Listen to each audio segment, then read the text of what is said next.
vamos falar um pouquinho sobre fé hoje. 2 Coríntios, nós vamos ler um único versículo, 2 Coríntios 5, versículo 7. Nós vamos falar um pouquinho sobre o que nós não vemos, mas precisamos viver, que é a fé. Então, nós não vivemos apenas pelo que vemos, mas pelo que nós cremos, né? Ontem, por exemplo, por volta de 7 horas da noite, tinha uma nação inteira olhando para uma tela de televisão, crendo piamente que o Hexa virá. Mas Marrocos deixou claro que não vai ser fácil. Pode preparar sua garrafinha, Michele, para bater bastante lá, porque, olha, se virá com muita aventura, com muita emoção. Mas vamos exercitar a nossa fé, não é, pessoal? Vamos exercitar a nossa fé. Tem uns que exercitam a sua fé no Palmeiras. Olha essa coisa horrível, gente. Oh, meu Deus do céu. É uma coisa. E aí chega no culto e ainda subir. É maloqueiro isso daí. Meu, brincadeira, meu. Mas eu te amo, Leonardo. Mesmo com o seu timinho aí, viu, Ítalo? Mesmo com esse timinho aí. Tem o pessoal que é São Paulino, né, Dudu? Tem até um pastor São Paulino aqui. A gente aceita tudo. Olha só, porque Jesus aceita. Então, obrigado, Rafa. Mas hoje nós vamos ler então em Coríntios, não é? 2 Coríntios 5, versículo 7, Paulo diz assim: porque vivemos por fé e não pelo que vemos. Vamos decorar esse versículo? Porque vivemos por fé e não pelo que vemos. Senhor Jesus, nós estamos aqui com alegria em nossos corações, gratos por tudo que o Senhor está fazendo no nosso meio, por este ambiente, ó Deus, onde somos livres, leves para te adorar, para te servir, para sermos tocados pelo Senhor. E pela fé, ó Deus, nós entendemos, nós acreditamos, ó Pai, que o Senhor está neste lugar tocando as nossas vidas, tocando os nossos corações. Nós assim cremos. Cremos no poder da Tua palavra, cremos no poder do Teu Espírito Santo. Então, mais uma vez eu te peço, passeia entre nós aqui tocando-nos, ó Pai. Abre as nossas mentes. Abre o nosso coração, ó Deus, tornando-nos terra férteis, solos férteis aqui, ó Deus, para ouvirmos a Tua palavra e já colocá-la em prática, Deus. Aumenta a nossa fé, aumenta o nosso amor, aumenta a nossa gratidão. Assim nós oramos no nome de Jesus. Amém. A fé, ela ocupa um lugar central na vida do crente. Ela é algo fundamental nas nossas vidas, até porque, se nós analisarmos a última causa, a fé ela é o fundamento do nosso relacionamento com o objeto da fé. E para o crente, o objeto da fé é o próprio Deus, não é verdade? A fé, como nós acabamos de ler aqui, ela não é uma sugestão, ela é uma afirmação. Abacuque 2, depois o autor aos Hebreus vai dizer lá em Hebreus 10, que o justo viverá da fé. Então, nós não temos muitas opções, se queremos nos relacionar com Deus, a não ser vivermos e entendermos que a fé é a marca da vida cristã. A fé representa a confiança naquilo que nós esperamos. Ela não se baseia no que é visível. Olha só. Um autor que eu li essa semana, disse que a esperança, quando ela é vista, ela deixa de ser esperança. E se a fé é algo que nós esperamos, é porque nós ainda não a vemos. Mas, pela fé, pelos olhos espirituais, muitas coisas já são alcançadas na promessa, na revelação que Deus nos deu através da sua palavra. Então, ela não se baseia no que é visível, mas sim no que é revelado. A fé não é meramente uma virtude pessoal, mas ela é um requisito essencial para o relacionamento com Deus. Hebreus 11:6 diz que sem fé é impossível agradar a Deus. Você não vai conseguir, se você crer só um pouquinho, você não vai conseguir agradar a Deus só um pouquinho. Ou é ou não é. A fé não surge do nada. A fé, ela vem pelo ouvir. Romanos 10:17. A fé vem pelo ouvir, e o ouvir a palavra de Deus. E esta fé como virtude, após ela nascer, ela surgir com o conhecimento da palavra de Deus, ela precisa ser, então, exercitada para crescer, né? Então, cada vez mais, a cada oportunidade que temos de exercitar a nossa fé, essa virtude vai crescendo, essa virtude vai aumentando. Ela não é conquistada por esforço humano.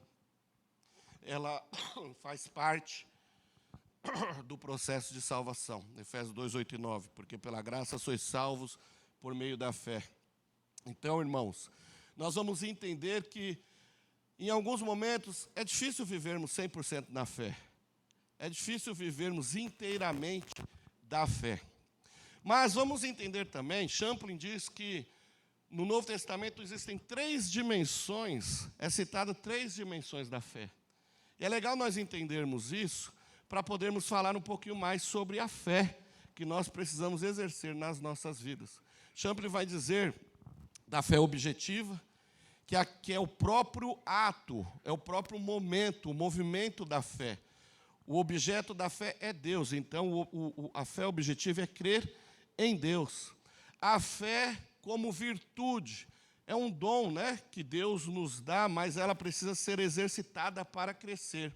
E a fé subjetiva, que é a experiência do crente, a sua vida, a experiência de vida com o Senhor. Então, como eu disse, muitas vezes fica difícil vivermos integralmente a nossa fé, porque na maioria das vezes, nós vamos ter uma visão distorcida da nossa fé.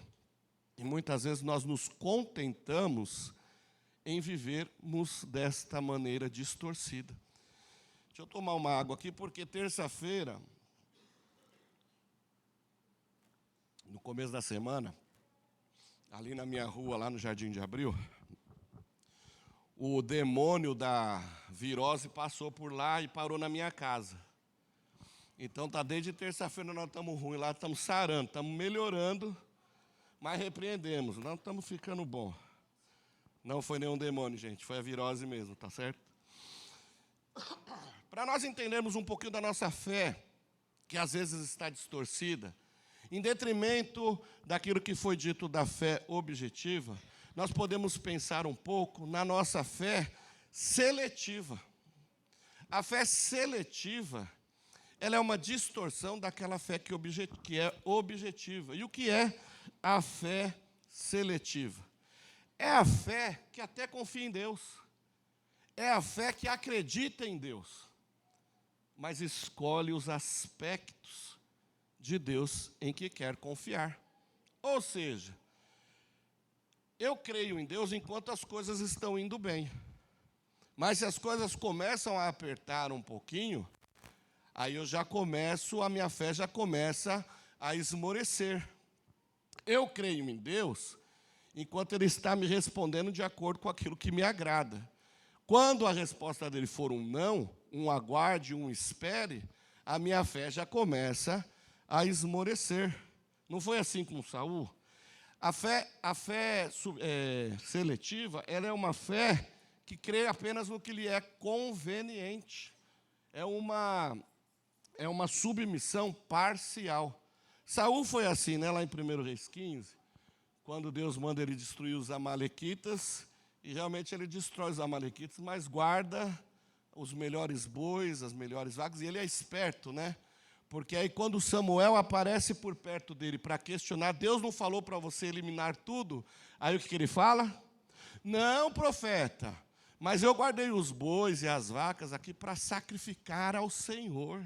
Olha que balela isso daí, né? E aí então Samuel diz, né? Obedecer é melhor do que sacrificar. E aí vai lá e sacrifica tudo. Mas então, ele crê no que lhe é conveniente. Lá em Marcos 10 temos o jovem rico, né? Que Jesus ele fala, mas Senhor, o que eu devo fazer para herdar a vida eterna? Deixa os seus bens, deixa tudo por aí, vem, siga-me. E aí ele entra em desespero, ele fala, não quero. Então assim, a fé conveniente quer herdar a vida eterna, quer fazer parte do reino, mas não quer pagar o preço a ser pago. Então, uma vida de fé, né? O preço a ser pago pela vida eterna, eu acho que essa frase ficou errada, porque o pagamento já foi feito em Cristo. Mas a gente não quer nos submetermos àquilo que Cristo fez, para que nós pudéssemos ter uma vida eterna, né? Para termos acesso à vida eterna. A fé verdadeira não seleciona aspectos de Deus. Ela se rende a quem Deus é por completo e se submete a Ele. Mas o problema não vai parar por aí.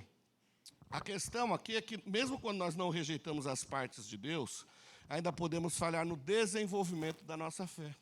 E o pior é que nós podemos até achar que estamos crendo corretamente, né?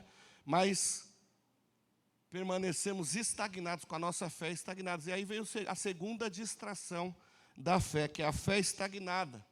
É uma distorção da fé como virtude. Todos nós aqui trabalhamos em alguma área, estudamos alguma área, não é isso? E todos nós queremos crescer no nosso respectivo nicho, não é isso?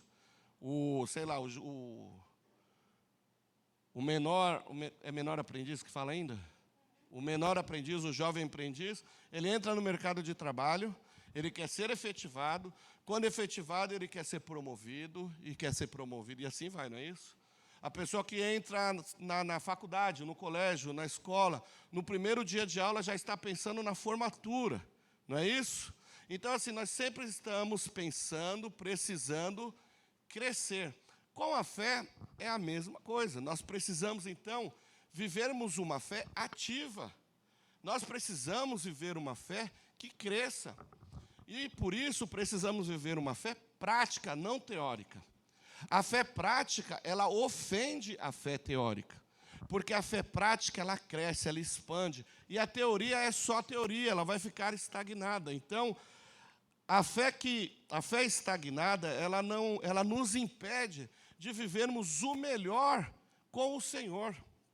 E muitas vezes, nós entendemos que vivermos o melhor com o Senhor nesta terra é vivermos uma vida cheia de bens, cheia de riquezas. Não. O Senhor, a Bíblia inteirinha, vai nos apontar, vai nos dizer que nós vivemos pela fé no Filho de Deus, naquele que nos amou e se entregou numa cruz para que nós tivéssemos vida eterna, vida em abundância, não nesta vida. E Paulo vai nos dizer que se nós estamos felizes apenas com esta vida, aqui nós somos os mais miseráveis dos homens. Nem toda a riqueza do mundo acumulada, junta, entregue na sua mão, terá peso, terá valor, terá importância diante daquilo que o Senhor está guardando para mim e para você lá na eternidade. Então, assim, a nossa fé, a nossa esperança não é pelo que é palpável, não é pelo que nós estamos vivendo, não é pelo que nós estamos buscando, não é o que nós vimos, mas a nossa esperança, a nossa fé é aquilo que nos aguarda lá na eternidade. Outra coisa, a fé estagnada é a fé que permanece infantil. Ela não avança na confiança, não se aprofunda na palavra, não aprende a depender de Deus durante o tempo. Ela continua sendo. Os discípulos, por muito tempo, foram assim. Os discípulos andavam com Jesus, mas ainda questionavam muitas coisas, tinham dúvidas de muitas coisas. Os hebreus, lá em Hebreus 5 vai dizer que alguns eles já deviam ser mestres, mas ainda pareciam ser imaturos. Tomé, o próprio discípulo, tinha dificuldade em crer. O homem que viu Jesus de perto, o homem que viu Jesus fazendo tantas coisas, ainda teve dificuldade para crer. Deus não nos chamou, irmãos. Deus não nos chamou apenas para termos fé, mas para crescermos nela, para nos exercitarmos nela, para praticarmos ela. Sabe aquela coisa de orar num velório? Não sei quantos aqui já foram participar de velório, mas sabe aquela coisa de você orar num velório, e se a pessoa merecer, né? Você ora para ela ressuscitar, crendo que ela vai ressuscitar. Tem alguns pastores, eu aprendi com 2 pastores, um inclusive já morreu, e o outro ainda não. Pastor Paulo Romero e o pastor Silvio Medeiros. O Silvio Medeiros, ele falava assim para mim: no dia que eu morrer, não é para orar para eu ressuscitar, porque eu já vou estar lá na glória, então eu não quero estar. E o pastor Paulo fala a mesma coisa: no dia que eu morrer, você não ora não? Eu falei: não, tudo bem, eu não oro. Mas Isso é o exercício da fé. Quando nós vamos lá no hospital, quando nós estamos lá no leito visitando alguém, eu oro com fé. Eu oro com fé. Eu já visitei pessoas em coma há mais de 40 dias, há mais de meses, e orando com fé, aquela pessoa saiu do coma. Isso é exercitar. Eu não tenho medo nem vergonha desse tipo de oração, porque é o meu exercício de fé.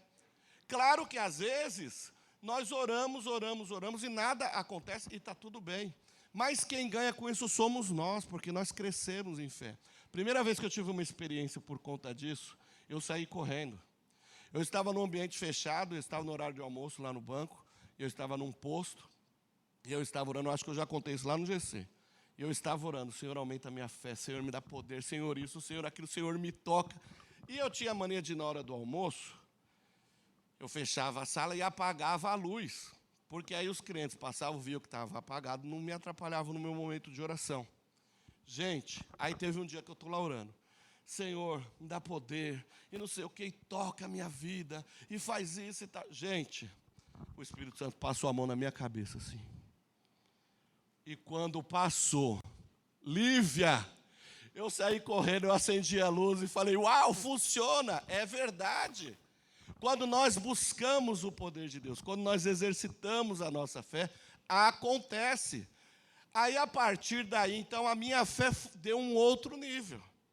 Eu ainda me considero um cara de muita pouca fé. Eu gosto de tomar muito café, mas eu ainda tenho pouca fé.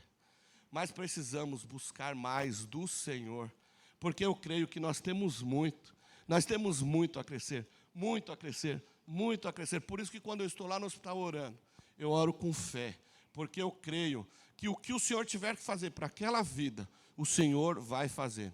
Às vezes a gente ora para aquela pessoa ser curada, mas se não é a vontade de Deus ser curado, a vontade de Deus é que vai prevalecer. Por isso que oramos buscando, Senhor, cura, Pai. Nós desejamos que o Senhor a cure, mas seja feita a tua vontade. E às vezes o Senhor quer recolher, mas a ideia de contar tudo isso aqui é o exercício da fé. Nós precisamos exercitar a nossa fé. Efésios 4:13, Paulo diz, né? Até que todos alcancemos a unidade que a fé e o conhecimento do Filho de Deus produzem e amadureçamos, chegando à completa medida da estatura de Cristo. Então, Deus não nos chamou apenas para termos fé, mas para crescermos nela. Uma fé que não amadurece é uma fé vulnerável. E uma fé vulnerável passa a depender de circunstâncias.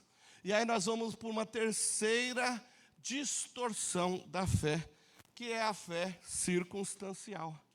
Olha só, se eu vivo uma fé, olha os perigos que nós encontramos, que nós enfrentamos. O perigo de vivermos uma fé seletiva e nos contentarmos com isso, porque isso é uma distorção da fé. O perigo de vivermos uma fé estagnada, nós até temos fé, mas a minha fé é o suficiente aqui para eu mesmo acender o fogão e ver que o fogo está esquentando. Essa é uma fé estagnada. Mas também temos o perigo da fé circunstancial. O que é a fé circunstancial? O próprio nome já diz. Ela diz respeito ao ato de crer do indivíduo, beleza? Ele crê. Mas esse crer é instável. É apenas de acordo com a circunstância. A fé circunstancial não está no objeto errado. Ela crê em Deus.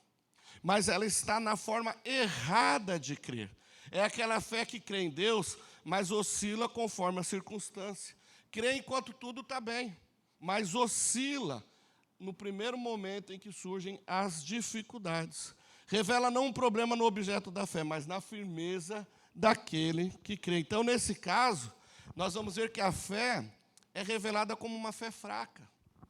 É uma fé que depende de circunstância. Então, o indivíduo até crê em Deus, mas a sua confiança não está enraizada em Deus, mas está enraizada em si próprio, está enraizada no momento em que se vive. Essa semana, eu estava conversando com um amigo muito querido, e que tem essa dificuldade, ele está passando por essa dificuldade de fé, de entender, de compreender, E nós conversamos muito sobre isso. E ele também está abriu um negócio, e eu creio que vai dar tudo muito certo, porque são profissionais muito competentes, capazes. Mas eu lembro que foi perguntado, eu fiz 2 perguntas a ele, né? A primeira foi sobre a fé no Senhor. Ele disse que ele crê, mas que ele tem muito medo de muitas coisas. Ele tem medo de não pagar as contas, ele tem medo de faltar alguma coisa no final do mês. E aí eu fiz a seguinte pergunta: mas e o seu negócio? Vai dar certo? Ele até se arrumou, se organizou todo. Eu tenho certeza que vai dar certo. Eu creio que vai dar certo. E por que você crê que vai dar certo? Porque está no controle dele essa parte. Então, enquanto estiver no seu controle, a fé circunstancial é essa, que enquanto está no seu controle, está tudo bem, eu creio que vai dar certo, porque sou eu que estou fazendo. Mas e se não der? Mas e se não der? Aí a frustração é voltada para o Senhor, né? Ah, Deus, eu tive fé. Ah, Deus, eu fiz isso, mas por que que não deu? Por que que não aconteceu? Nós precisamos entender que a nossa fé não pode estar canalizada em projetos, em sonhos, mas a nossa fé precisa estar canalizada em Cristo. Quando a nossa fé está no Senhor, tudo que fizermos para o Senhor prosperará. Tudo que fizermos para o Senhor crescerá. Nós não podemos viver para nós mesmos, porque a nossa vida tem um fim em nós mesmos. A vida tem um fim em si mesma. Olha só, é só viver por viver. Mas agora, aquele crente, salvo em Cristo Jesus, que conheceu a Cristo, a sua vida agora tem um outro objetivo. A sua vida agora, o fim da nossa vida, vai convergir na glória de Deus. Assim como a vida de Cristo neste mundo convergiu na glória ao Pai e na redenção da humanidade, a nossa fé, vivo pela fé no Filho de Deus, não é isso que nós vamos cantar daqui a pouco?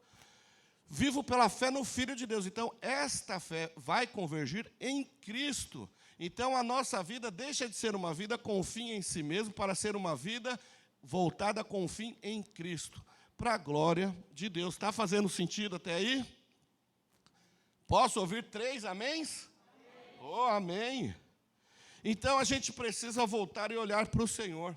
Um crente não pode ser inseguro. Um crente não pode temer, um crente tem que estar convicto de quem é filho. Eu sou filho de Deus. Eu sei que na fartura ou na ausência eu vou continuar sendo filho. Quem é pai ou mãe aqui? Levanta a mão. Na riqueza ou na escassez, os seus filhos vão continuar sendo seus filhos, não é isso? Vai ter algum jeito de você pegar o Luca, Léo, Lívia, e virar assim e falar: não, filho, ó, esse mês você não vai ser meu filho. Dá? Não? Você não quer dar ele para Michele, devolve com 15 anos na formatura, tal, não? Não quer isso? O Enzo já está grande, né? Pode mandar lá para casa, que está tudo certo. Ninguém quer fazer isso. Com Deus é a mesma coisa. Nós não podemos olhar apenas para o Senhor nas circunstâncias favoráveis, mas confiarmos que, independente das circunstâncias, o Senhor continua sendo o nosso Pai. Nós estamos debaixo da potente mão do Senhor. Eu continuo sendo filho. Eu cresci numa igreja batista lá no Bonifácio, e o pastor Eli, todo culto, ele encerrava o culto dizendo: aconteça o que acontecer, somos do Senhor.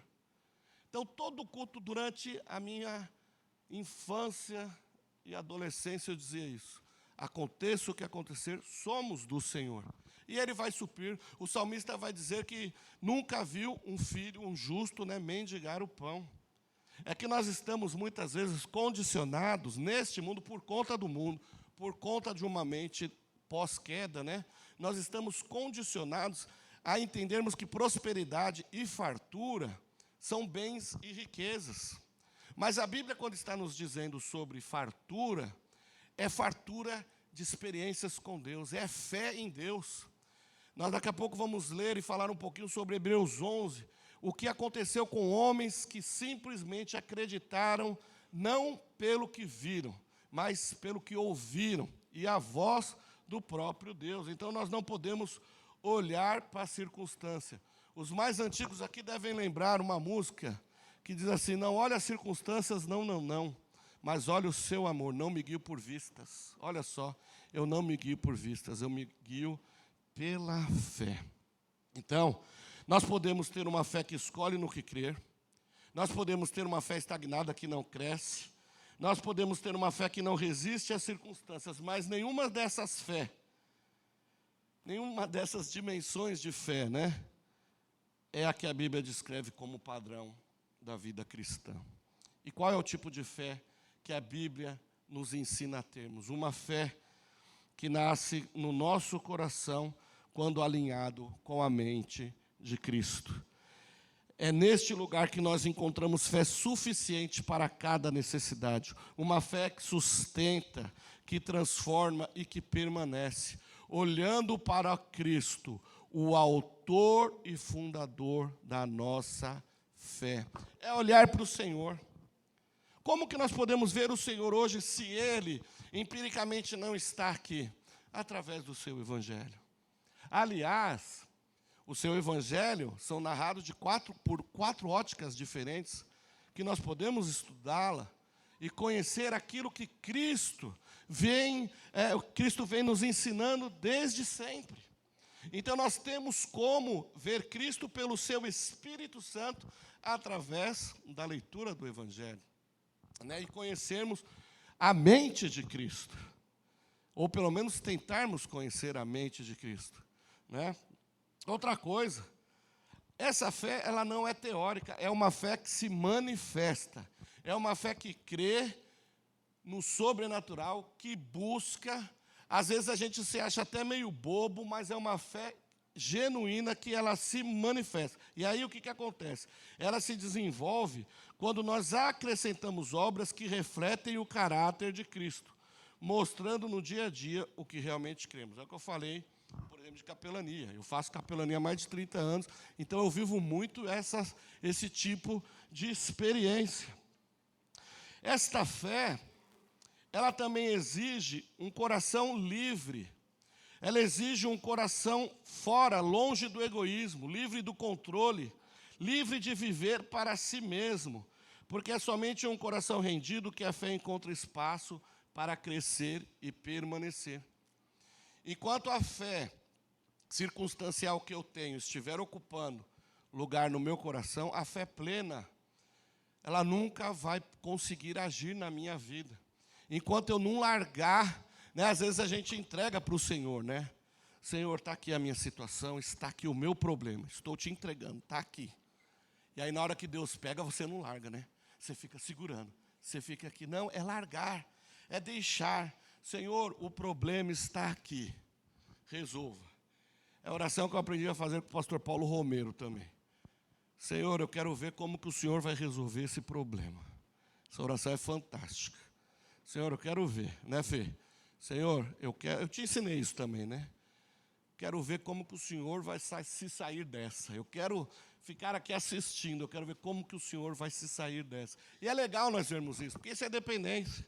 Só que geralmente a gente só faz essa oração quando nós não temos mais saída, não é? Quando nós já lutamos, fizemos tudo que tínhamos que fazer, e aí a gente já não consegue mais. Não, queridos, precisamos ter uma vida plena, de fé plena. Quando essa fé habita em nós, algo muda. A gente descansa, a gente para de se preocupar tanto. Por que eu digo tanto? Porque, olha, tem coisas que a gente consegue entregar, mas tem coisas que ainda fica aquele resquício aqui assim, não é?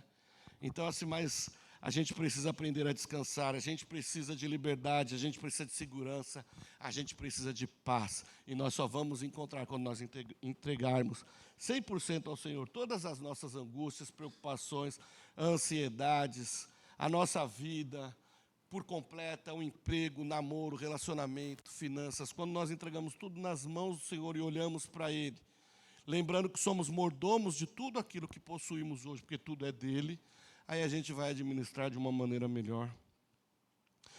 A certeza de que nós não pertencemos mais a ninguém senão a Deus. Esta é a fé plena.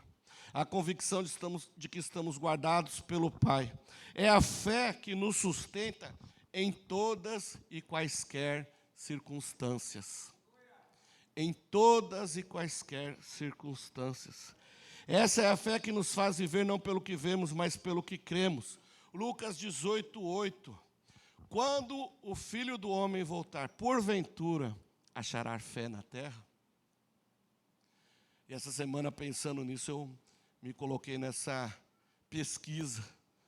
Porventura, se o Senhor voltasse hoje, encontraria fé aqui na Igreja Abrace?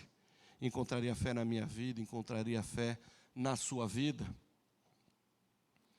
A igreja de Laodiceia, lá em Apocalipse 3, era uma igreja que não era nem crente, nem crente, era nem quente, nem fria, era morna.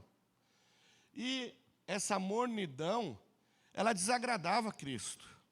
E aí, lendo também um pouquinho mais sobre isso e aprofundando lá em Apocalipse, Apocalipse nos mostra que a incredulidade, nós estudamos isso no GC também, sobre a incredulidade, sobre a falta de fé.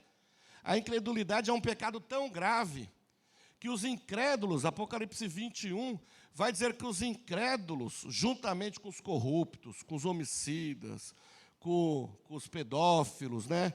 O texto vai dizer, com os corruptos, os covardes, os assassinos, os sexualmente impuros, os que praticam feitiçaria, os adoradores de ídolos e todos os mentirosos, olha só, juntamente com os incrédulos, olha só como é grave a falta de fé, serão lançados no lago de fogo e enxofre.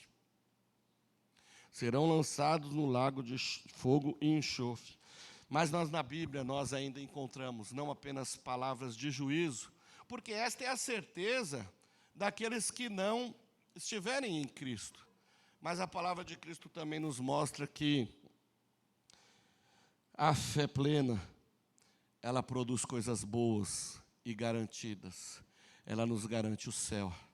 A fé plena no Filho de Deus, aquele que morreu na cruz para que nós tivéssemos vida eterna, ela nos garante salvação. Olha só, aí agora a gente pode abrir, já estou caminhando para o final, a gente pode abrir aí em Hebreus 11. Eu vou ler todo o capítulo, mas eu vou ler pulando algumas coisas para a gente não tomar muito tempo, porque são 40 versículos. Mas olha só, o que é a fé? O autor aos Hebreus, no capítulo 10, ele vem trabalhando sobre a perseverança do crente. E aí, ele poderia terminar lá no versículo 39, e pular para o capítulo 12, dando continuidade na questão da perseverança da fé. Mas ele abre o capítulo 11, trazendo uma galeria de homens de Deus, de heróis na fé, homens como eu e você, que desde o começo passaram por lutas, guardadas as suas circunstâncias, das quais nós enfrentamos. Para que isso? Para que o povo hebreu pudesse se fortalecer e não desanimar. E esta palavra está para nós aqui hoje, para que possamos também nos fortalecer e vivermos uma fé plena, não distorcida, como muitos se encontram. Olha lá, a fé mostra a realidade daquilo que esperamos. Eu estou lendo na NVT. A fé mostra a realidade daquilo que esperamos. Ela nos dá convicção de coisas que não vemos. Pela fé, pessoas em tempos passados obtiveram aprovação. Pela fé, entendemos que todo o universo foi formado pela palavra de Deus. Assim, o que se vê originou-se daquilo que não se vê. Uma pequena pausa. A fé é a convicção do que não vemos. Do que não vemos. Mas, né, na corrigida ela diz, né, a fé é o firme fundamento das coisas que se esperam, a prova daquilo que não se vê. Então, ela é certeza. A palavra, no grego, lá, hipóstasis, traz a ideia de algo que, embora você não está vendo, embora você não está pegando, você não está palpando, mas você vai receber, é certo, é fato. Ora, o que nós esperamos nesta vida, então? São coisas que nós estamos vendo. Então, a fé não é a certeza de que eu vou conquistar. A fé é a certeza daquilo que eu já conquistei. Conquistei em Cristo, por Cristo. Tá certo? Então, aqui o autor está falando sobre aquilo que o Senhor nos garante. E o que é garantido para nós, que a Bíblia inteira fala? A vida eterna em Cristo Jesus. Amém? A fé mostra a realidade daquilo que esperamos. Ele nos dá convicção das coisas que não vemos. Então, pela fé em tempos passados obtiveram aprovação. Capítulo 4, eu vou correr bastante aqui agora. Pela fé, Abel foi aprovado por Deus. Pela fé, Enoque foi levado para o céu sem ver a morte. Porque antes de ser levado, ele era conhecido por agradar a Deus. Quantos de nós procuramos agradar a Deus? Quantos de nós, se o diabo for visitar o céu agora, como fez com Jó, o Senhor vai olhar e vai dizer, ali tem um pessoal ali na Abrace agora que me agrada, pode descer lá testar, para você ver que ele não vai me negar. Não foi assim com Jó? E qual é a diferença de Jó para nós? Nenhuma, não adianta você, mas Jó está lá na Bíblia, ele era santo. Não, ele era um cara como eu e você, passível das mesmas situações e das mesmas necessidades. Então, pela fé, Enoque foi levado para o céu, porque antes de ser levado, ele era conhecido por agradar a Deus, porque sem fé é impossível agradar a Deus. Pela fé, Noé construiu uma arca sem nem ter visto chuva, nem sabia como que vai fazer para cair água do céu, porque a água brotava, né? Mas ele construiu e salvou a sua família. Pela fé, Abraão partiu sem saber para onde ia. Pela fé, Sara, já velhinha, estéril, teve filho. Todos eles, versículo 13, todos eles morreram na fé. Todos eles morreram na fé. Porque entenderam, versículo 16, porque buscavam uma glória, uma pátria superior, um lar celestial. Olha só. A esperança, eles entenderam a esperança, a morada celestial. O que é fé? Fé é ter esta certeza do lar celestial. Versículo 17, pela fé Abraão ofereceu Isaque como sacrifício, mas o 19 diz que ele concluiu que se Isaque morresse, Deus tinha poder de trazê-lo de volta, isso é fé. Muitas vezes nós não queremos entregar nada, porque, é meu, isso aqui é meu. Abraão entendeu, esse filho foi Deus que me deu, mas é dele. E se ele quiser levar, que leve, mas eu acredito também que ele pode me devolver. Olha só, isso é fé. Versículo 25, pela fé Moisés, já adulto, recusou ser chamado de filho da filha de Faraó. Lembram-se lá em Êxodo, quando a narrativa da história de Moisés, o mundo dos sonhos. Ele morava na melhor casa, ele tinha todas as riquezas à sua disposição, toda a tecnologia à sua disposição. Como é que chama aquele lugar lá nos Estados Unidos, lá que tem toda a tecnologia lá? Vale de quem? Ele morava no Vale do Silício do Egito. Ele estudava tudo, tinha tudo o que precisava, tudo, gente, tudo que ele precisasse, ele tinha. Mas ele recusou. Bens, tecnologia, riquezas, mulheres, prazer, tudo. Ele recusou, porque ele entendeu que tinha algo melhor para ele nesta vida. Versículo 31, pela fé a prostituta Raabe não foi morta com os habitantes da sua cidade. Lembram da história de Jericó? O povo de Deus vai lá, ronda a terra, e Raabe está olhando, porque ela ouviu. Lembra que a fé vem pelo ouvir? Paulo fala lá na frente em Romanos que a fé vem pelo ouvir. Raabe, ela já havia ouvido falar do povo de Deus. Raabe já tinha ouvido falar das vitórias, do impossível que Deus havia feito por causa do seu povo. E pela fé, quando os espias estão lá em Jericó, ela fala, olha, eu sei que Deus já entregou esta cidade na mão de vocês, então lembre-se de mim. E Raabe é uma mulher tão abençoada que ela vai entrar na linhagem de Jesus, mas foi pela fé. Versículo 36, alguns foram alvo de zombarias, açoites, outros acorrentados em prisão. Alguns morreram apedrejados. Outros foram cerrados ao meio. A tradição diz que, acho que foi Isaías ou Jeremias, que foi colocado num tronco de árvore oco e cerrado ao meio. Isaías, né? Muito obrigado, crentes. O versículo 38 diz: estes homens, o mundo não eram dignos. Homens dos quais o mundo não era digno. Agora vamos lá, fechando com chave de ouro. Versículo 39 diz: todos eles obtiveram aprovação por causa da sua fé. 40, pois Deus tinha preparado algo melhor. Olha que coisa maravilhosa isso, gente. Pela fé,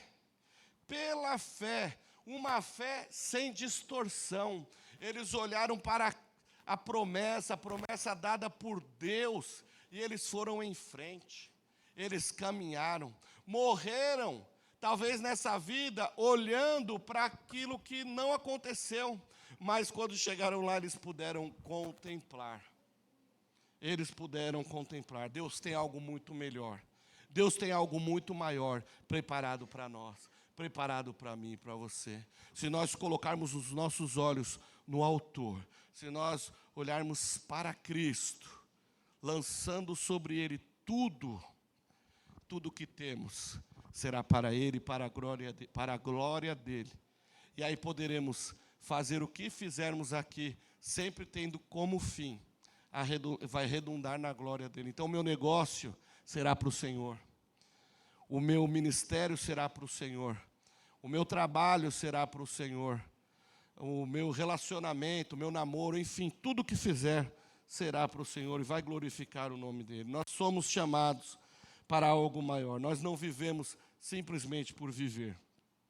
Assim como Cristo não viveu para si mesmo, mas para cumprir a vontade do Pai, somos chamados para vivermos para a sua glória. E é aqui que a verdadeira fé se manifesta, né? Quando deixamos de viver para nós e passamos a confiar naquilo que Deus determinou. Não vivemos pelo que essa vida passageira pode nos oferecer aqui, mas vivemos pelo que Cristo conquistou na cruz por mim e por você, a vida eterna. E aí eu vou recitar novamente 1 Coríntios 15, 19, que eu disse há pouco, né? Se nós aguardamos, se a nossa esperança em Cristo vale apenas para esta vida, nós somos os mais dignos de pena. Nós somos os mais miseráveis deste mundo. E eu encerro continuando o texto de Hebreus. O autor poderia ter pulado do versículo 39 do capítulo 10 para o capítulo 12, mas ele deu-nos essa lista de grandes homens de Deus, do qual eu e você podemos nos incluir aqui. Claro que nós não vamos entrar na Bíblia, não, isso é heresia, mas nós podemos nos colocar nesta lista de heróis da fé. Basta nós alinharmos a nossa mente, a nossa fé em Cristo. Mas olha o que ele vai dizer então, portanto, vamos entender esse portanto aqui. Portanto o quê? Se toda essa galera que nós falamos, desde Abel, né, eles alcançaram aprovação diante de Deus, portanto também nós, uma vez que estamos rodeados por tão grande nuvem de testemunhas, quais testemunhas? Estes homens que acabamos de falar. Livremo-nos de tudo que nos atrapalha e do pecado que nos envolve, e do pecado que faz-nos ter uma fé distorcida, e corramos com perseverança a corrida que nos é proposta, tendo os olhos fitos em Jesus, autor e consumador da nossa fé. Ele, que pela alegria que lhe fora proposta, suportou a cruz, desprezando a vergonha, e assentou-se à direita do trono de Deus. Vou ler de novo esse versículo. O próprio Cristo, ele, que pela alegria que lhe fora proposta, Cristo, ele já sabia do que nós ainda aguardamos pela fé. Mas Cristo já viu, Cristo já sabia.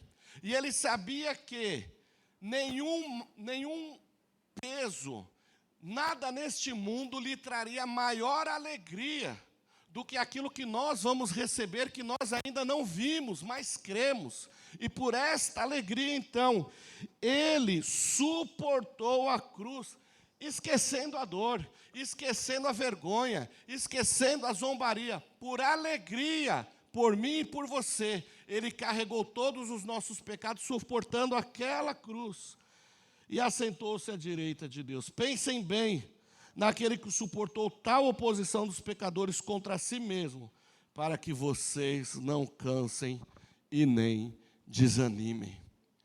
Olhem para Cristo, olhem para Cristo, que nós não vamos desanimar.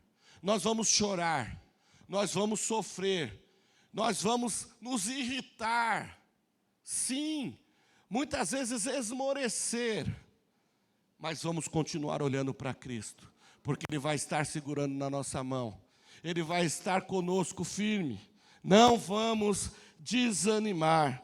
Se as coisas não estão acontecendo ainda da forma que nós queremos, é porque nós estamos tendo uma fé distorcida. Então vamos deixar de olhar as circunstâncias e vamos olhar para Jesus. Porque o crente, a Bíblia chama o crente de justo, e o justo viverá da fé.